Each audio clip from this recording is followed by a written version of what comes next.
On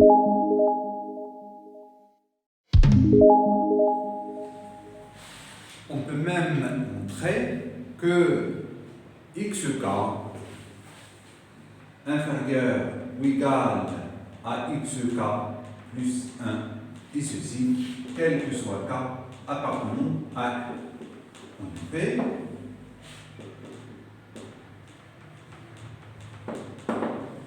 si je prends un cas quelconque dans n, alors en multipliant ces trois termes partant de cette inégalité déjà démontrée, de xk elle est inférieure ou égale à x, inférieure strictement à xk plus 1 sur 10 à la puissance k. En multipliant ces trois termes par 10 à la puissance k plus 1, on aura les trois inégalités suivantes. 10 à la puissance k plus 1, et j'aurai ici 1, 10. Or, ce terme-là, elle appartient à z, où xk appartenant à z.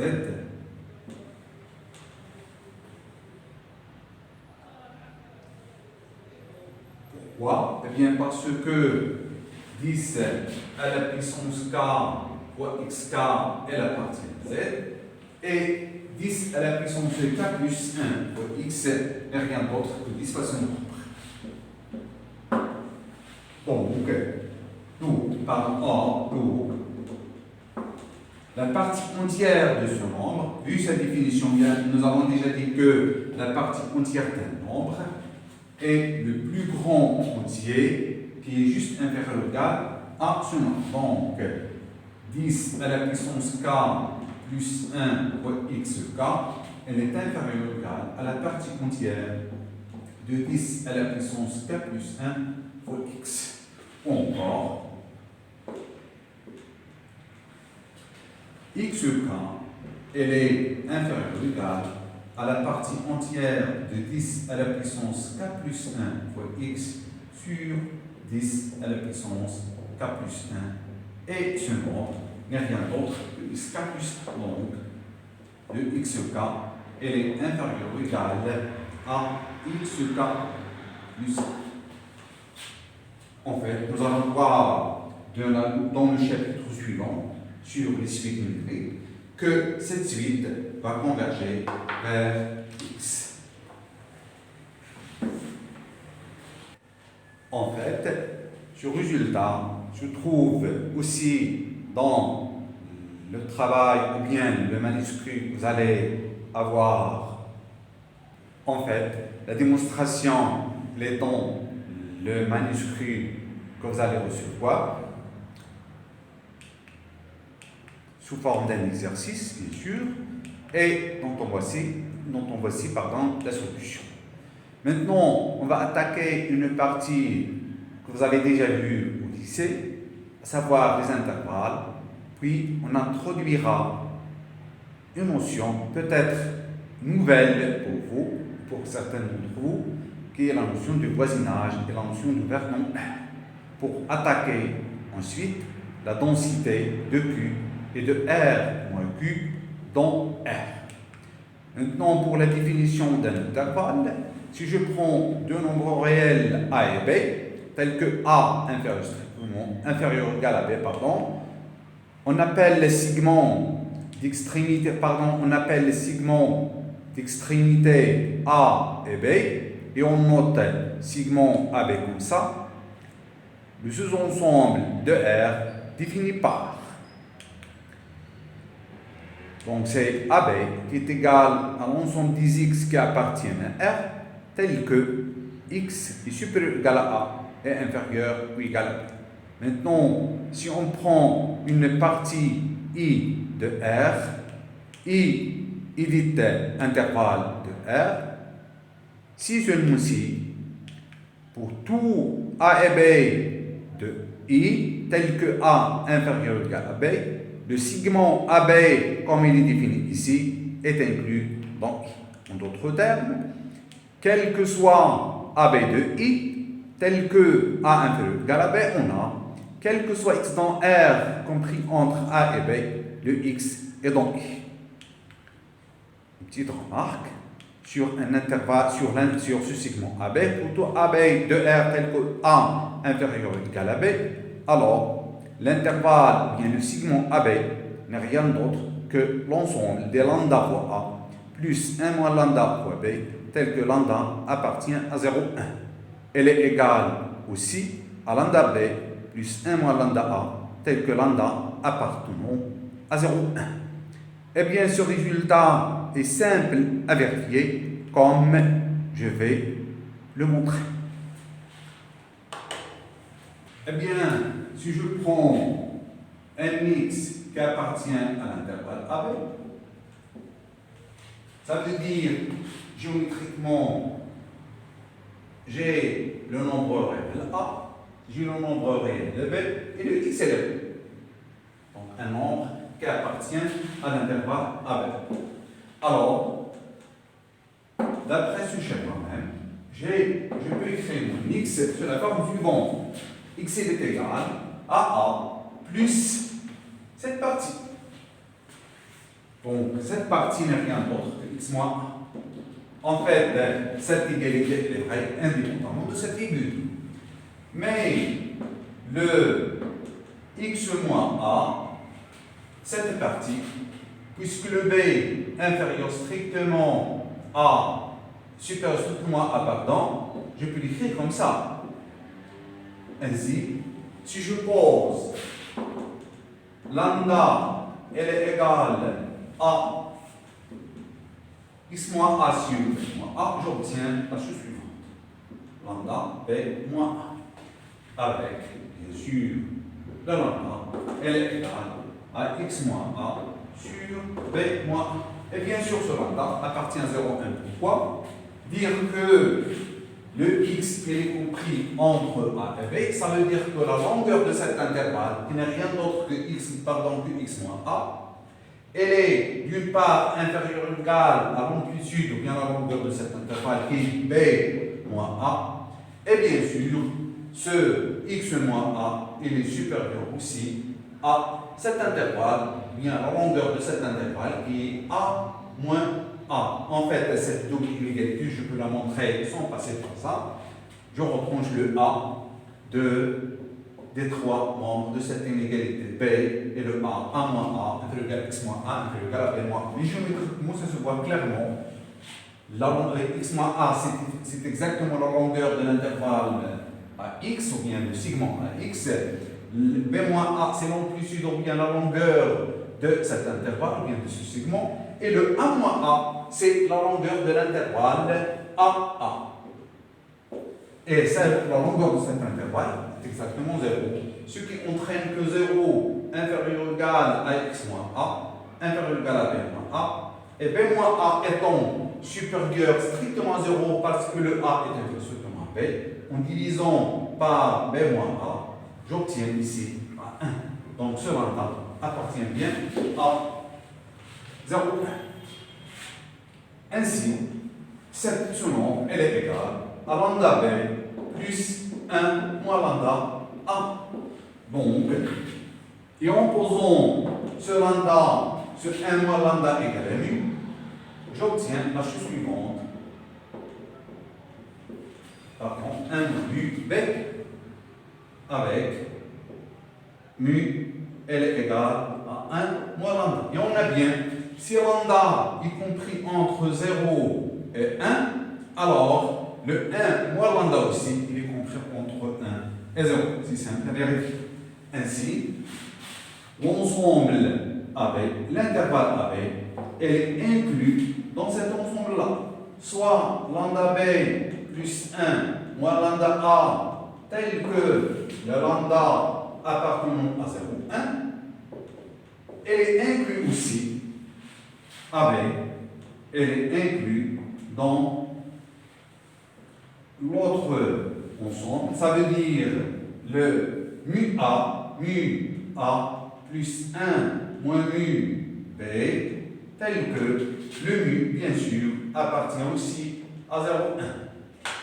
Pour l'autre inclusion, elle est simple à vérifier. Si je prends un élément x égale à lambda b plus 1 moins lambda a avec lambda appartenant à 0,1, alors c'est simple de vérifier que cet élément x appartient à l'intervalle AB. À dire que cet élément x appartient à l'intervalle AB, ça veut dire que x moins a, elle est positive, et bien le x moins a, elle est égale à lambda b plus 1 moins lambda a moins a, elle est égale, donc c'est 1 a moins a, sur lambda b moins a. Donc ici a moins a c'est 0, moins lambda a c'est lambda b moins a. Or ce b moins a, elle est positive parce que b est supérieur strictement à a, et lambda, elle est positive, donc ce nombre, elle est supérieur ou égal à 0. D'où le a inférieur ou égal à x. Pour comparer x et b, je vais calculer cette différence. Donc c'est b moins lambda b moins 1 moins lambda a. Elle est égale. Donc c'est b, c'est 1 moins lambda b. Et moins 1 moins lambda a, elle est égale aussi 1 moins lambda facteur de b moins, encore une fois, puisque b est supérieur strictement à, ce b moins a est positif strict, 1 moins lambda, elle est supérieure ou égale à 0 parce que le lambda appartient à 0,1, donc lambda inférieur ou égal à 1, d'où ce nombre est supérieur ou égal à 0. Donc, de b, elle est supérieure ou égale à x et sur x supérieure ou égale à a. Ça veut dire que le x appartient à l'intervalle AB. Et alors, on a montré votre inclusion. Ça veut dire cet ensemble, l'ensemble des lambda b plus 1 moins lambda a, tel que lambda appartenant à l'intervalle 0,1, elle est inclue dans l'intervalle AB. On fait de même pour montrer que cet ensemble est inclus dans l'intervalle AB. D'où l'égalité.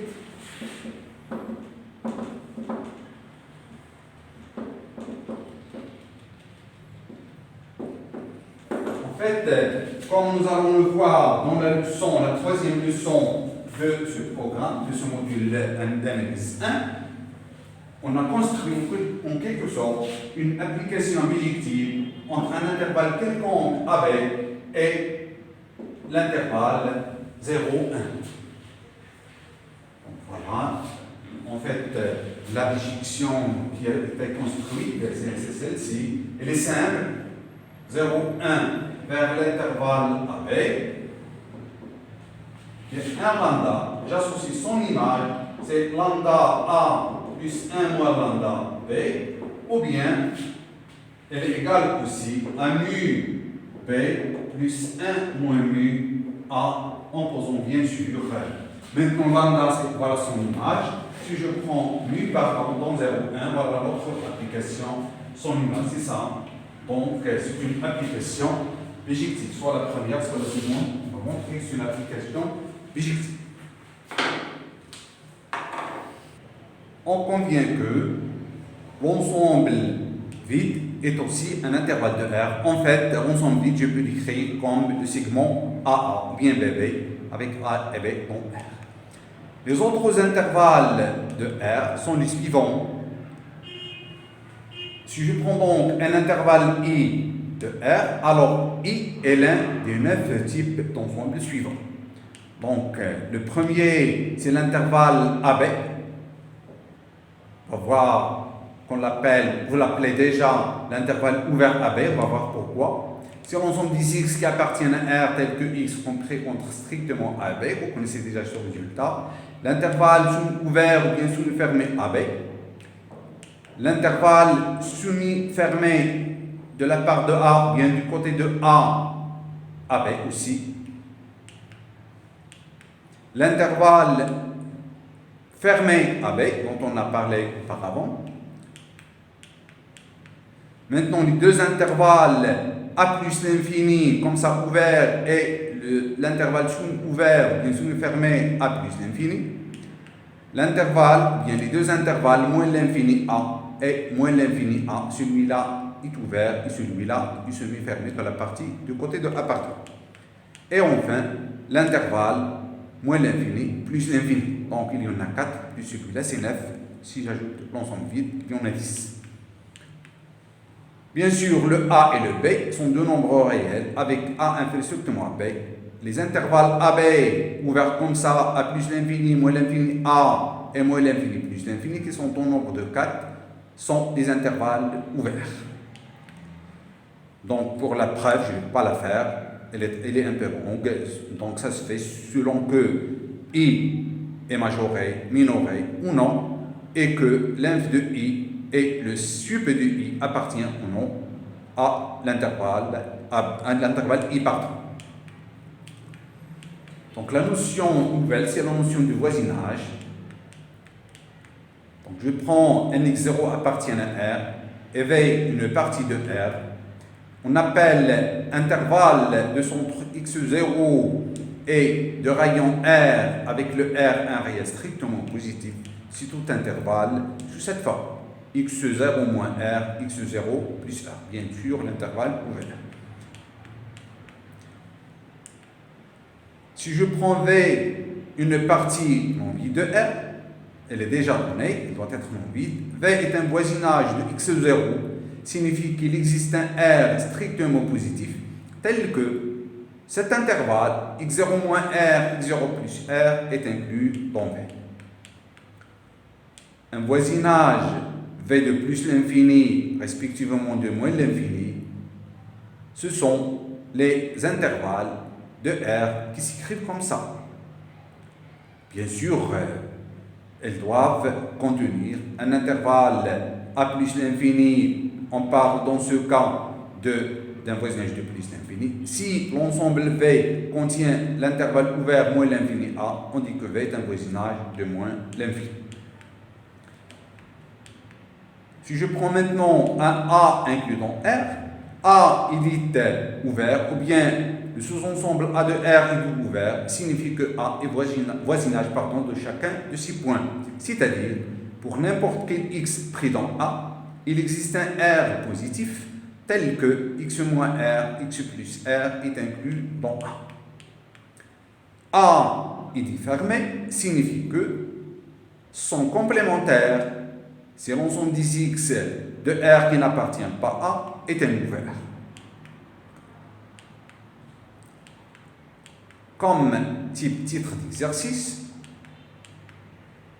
on peut montrer que, premièrement, tout intervalle ouvert est un ouvert, c'est-à-dire que pour tout A et B de R, avec un fil strictement à B, les 4 intervalles suivants sont des ouverts de R, d'où l'appellation d'intervalle ouvert. On montre aussi que l'ensemble vide est un ouvert. On peut montrer aussi que les sous-ensembles suivants sont des fermés de R. L'intervalle fermé AB, l'intervalle A plus l'infini, moins l'infini A et moins l'infini plus l'infini qui est R. Avec bien sûr A et B sont dans R avec A inférieur ou égal à B. Montrer que toute réunion d'ouvert est un ouvert et que toute intersection de deux fermés est un fermé.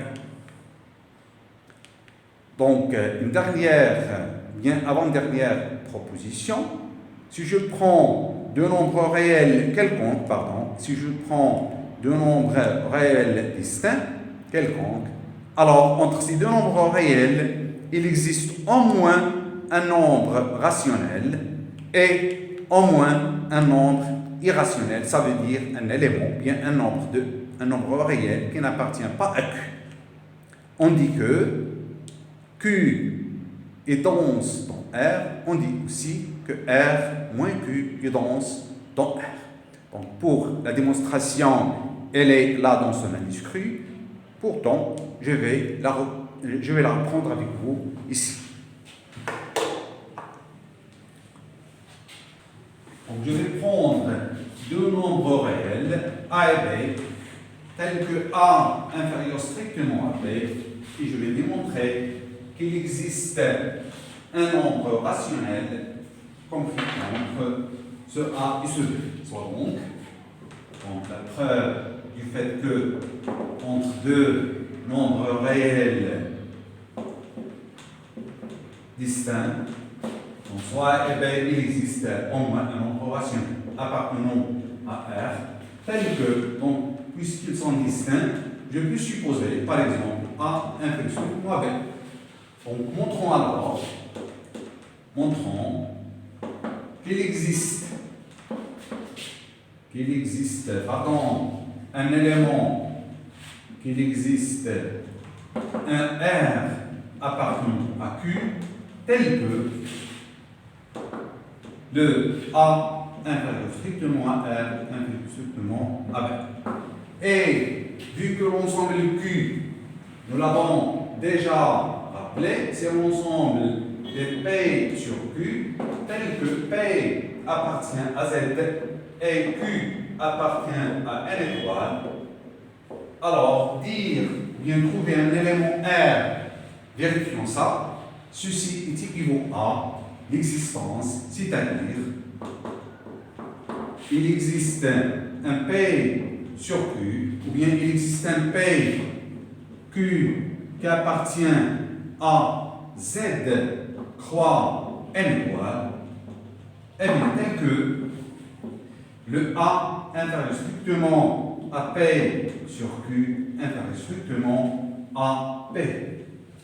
Et comme je l'avais déjà dit, ce problème d'existence sur tout entier, soit dans Z, soit dans N, lorsqu'on a à résoudre un problème pareil, on pense directement au fait que R est archivé. Bien, ici, c'est comme montrer l'existence d'un P et d'un Q, vérifions ça, c'est comme nous sommes en train de résoudre un système d'équations, ou bien une équation dont il y a deux inconnus. C'est pourquoi on va essayer de procéder, ou bien de chercher deux entiers, vérifions ça. Dire que A inférieur strictement à P sur Q inférieur strictement à P, ceci équivaut à, quel que soit P, Q appartenant à Z croix N étoile,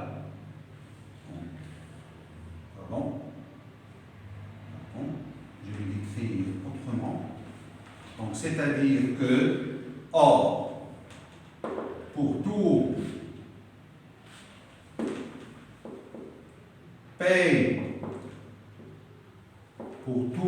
P, Q qui appartient à Z croix N étoile, on a,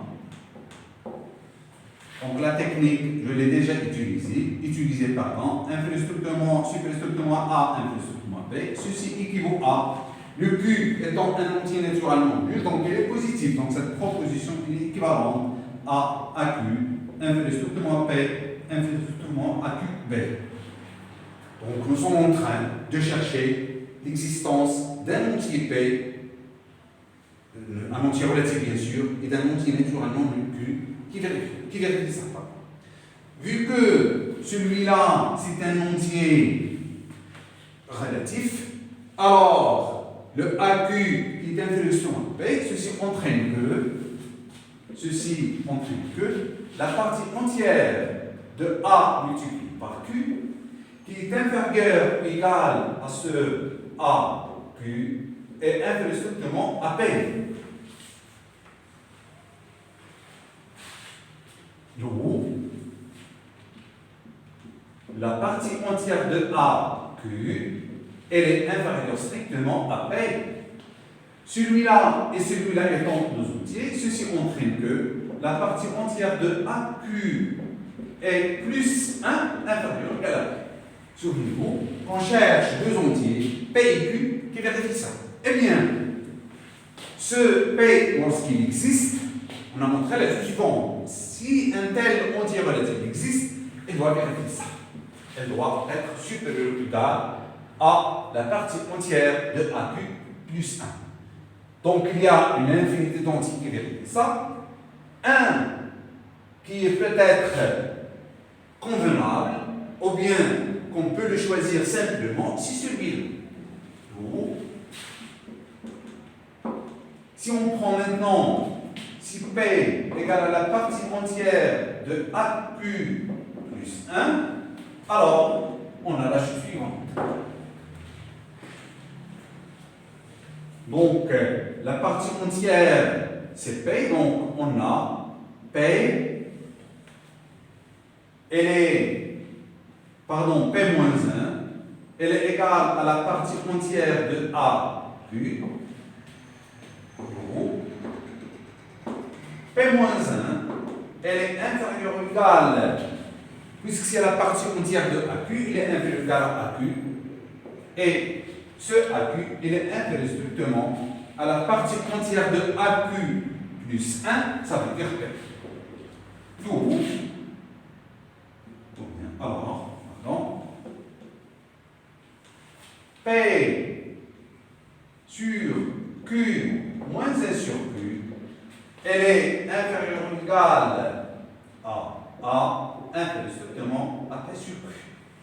Donc, si je choisis P, vérifions ça, alors j'ai le A inférieur strictement à P sur Q.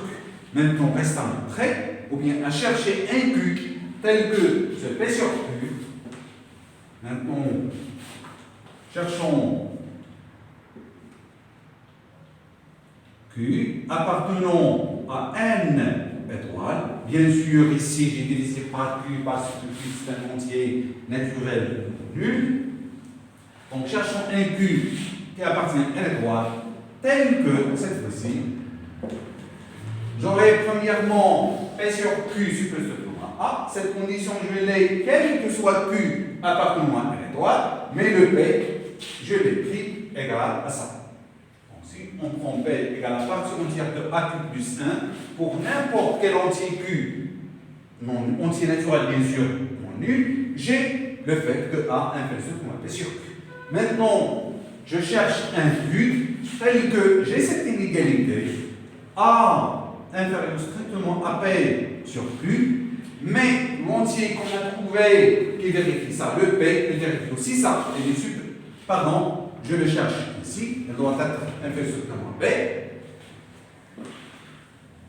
Or, le P est là, si je prends P celui-là, étoile, nous a impliqué quoi? Le P sur Q moins 1 sur Q, elle est, inférieure ou égale à A, inférieure strictement à P sur Q.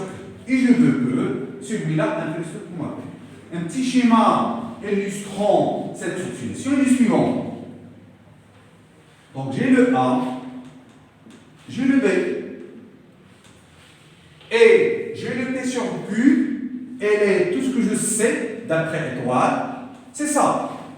Si P, c'est la partie entière de A plus 1, alors j'aurai cette inégalité. Mais dire que le P sur Q, elle est supérieure strictement à A, donc elle est dans cette zone-là, dans cette ligne droite. Donc il peut être là, entre A et B, il peut être égal à B, comme il peut être ici. Mais je cherche un P sur Q ici. Donc tout ce que je sais maintenant, le P sur Q peut être ici, comme il peut être là. Mais le P sur Q moins 1 sur Q, il est égal à A, il est là.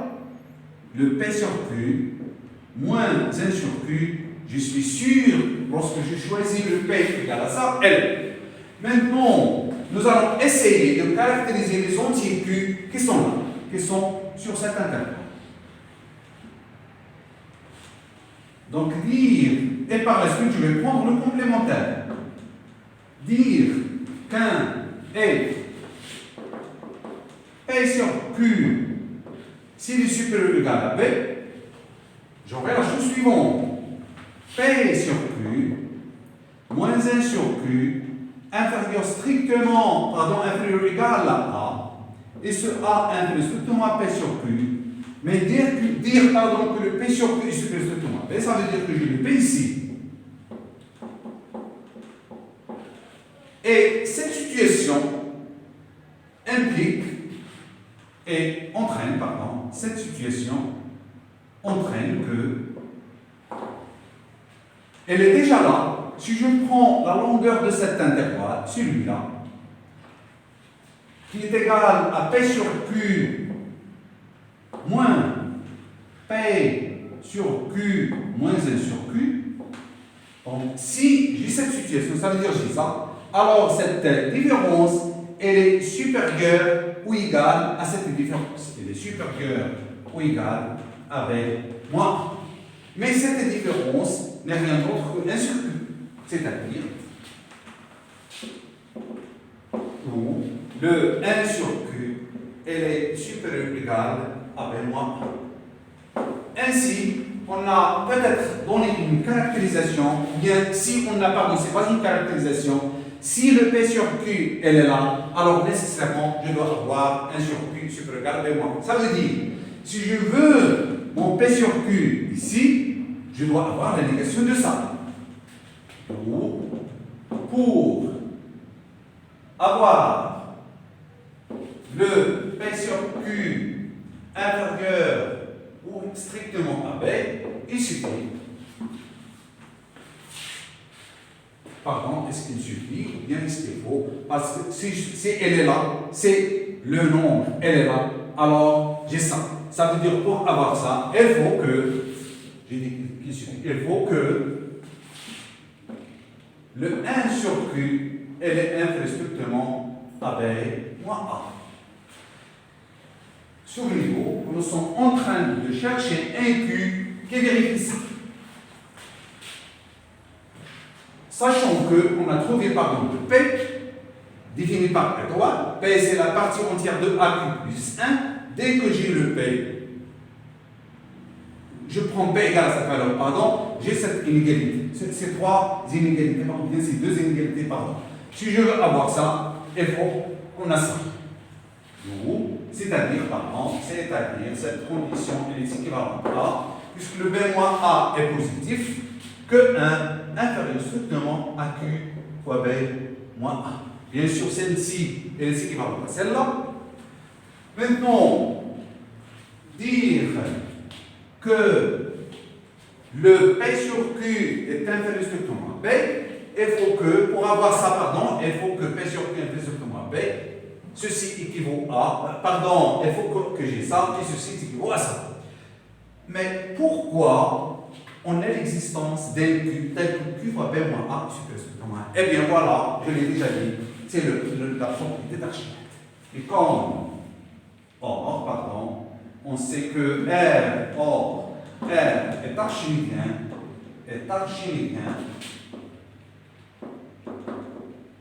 alors, en appliquant la propriété d'Archimède à 1 et B moins A, le B moins A joue le rôle de X au niveau, ou bien de A, et le 1, c'est le nombre B qui existe dedans, qui appartient à R.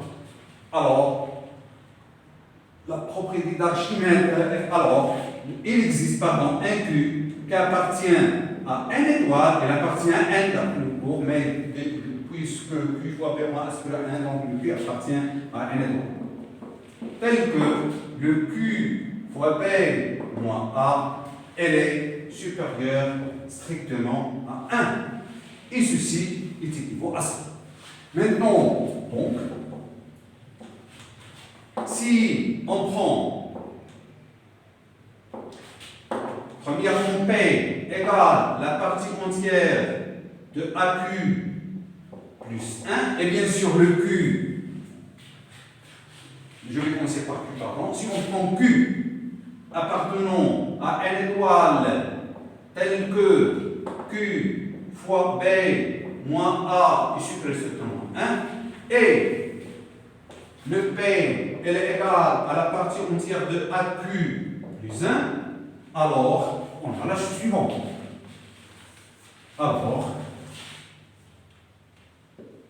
le étoile nous dit que dès que je choisis un P égale à la partie entière de AQ plus 1 pour n'importe quel Q appartenant à une étoile, on a cette inégalité. Surtout celle-ci. Donc on a A inférieur strictement à P sur Q. Il ne reste à montrer que cette condition, Q facteur de B moins A supérieur strictement à 1 entraîne que qu'on a ça. Et bien sûr, pourquoi? Pourquoi? De plus,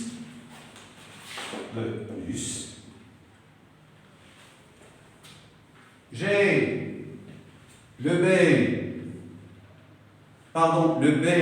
moins A est supérieur strictement 1 sur Q. Maintenant, je vais multiplier par P.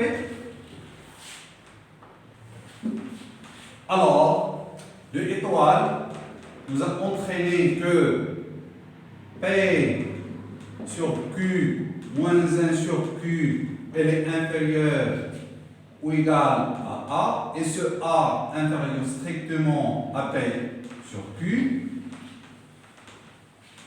De plus, d'après cette inégalité, on a P sur Q, elle est inférieure ou égale à A plus 1 sur Q, mais ce 1 sur Q, d'après ça, le 1 sur Q, elle est inférieure strictement avec moins A, donc inférieure strictement à A plus B moins A. Donc, j'ai le 1 inférieur strictement à P sur Q, et ce P sur Q, elle est inférieure strictement A plus B moins A. C'est donc le résultat est bien démontré. Donc, résumons, c'est vrai, je peux choisir un Q qui vérifie ça, puis un P qui est égal à la partie entière de AQ plus 1. L'existence de Q est assurée par le fait que R est archimédien, puis on a le résultat. Mais je peux commencer la démonstration d'ici, mais les étapes précédentes nous ont montré comment on a choisi le P égale cette valeur et comment on a pu montrer l'existence de Q qui vérifie cette propriété. Donc la conclusion, il existe un R qui appartient à Q tel que le R appartient à l'intervalle ou bien à l'intervalle ouvert avec. Ça veut dire qu'entre deux réels distincts, on a supposé que le 1 strictement avec il existe au moins un nombre réel. Pour maintenant l'existence d'un nombre irrationnel, nous allons nous baser sur un résultat que nous avons déjà rappelé et établi. Ça veut dire le fait que la racine de 2 n'appartient pas à Q. Donc, en utilisant ce résultat, et en faisant le départ de ça, il existe de même, par la même démarche, il existe un R qui appartient à A sur la racine de 2 cette fois-ci, B sur la racine de 2. Ce sont deux réels, vu que le A inférieure strictement B, alors le A sur racine de 2 qui est positif sur racine de 2, il est inférieur strictement B sur la racine de 2. Donc, il existe un R' qui appartient à ça, et R', bien sûr, appartient à Q. Et voilà. Si je prends racine de 2, la racine de 2 fois R', c'est un élément qui n'appartient pas à Q, car sinon, ça veut dire la racine de 2 fois R' appartenant à Q, alors elle va exister un Q qui appartient à Q, tel que la racine de 2 fois R', elle est égale à Q. Et alors, j'aurai la racine de 2 qui est égale à Q sur R',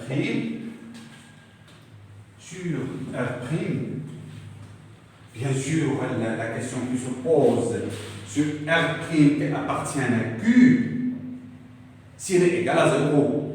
Si je suis R' égale à 0, qu'est-ce que je vais faire?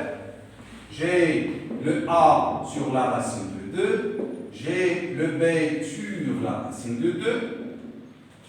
Le R', elle est là, elle appartient à Q. Donc, on a deux possibilités. Si ce R' égale à 0, qu'est-ce que je vais faire? Je vais choisir cet intervalle, et dans cet intervalle, il y a un nombre que je vais noter aussi R'. C'est R seconde, elle est là. Maintenant, ce R seconde, elle est strictement positive, elle appartient à Q.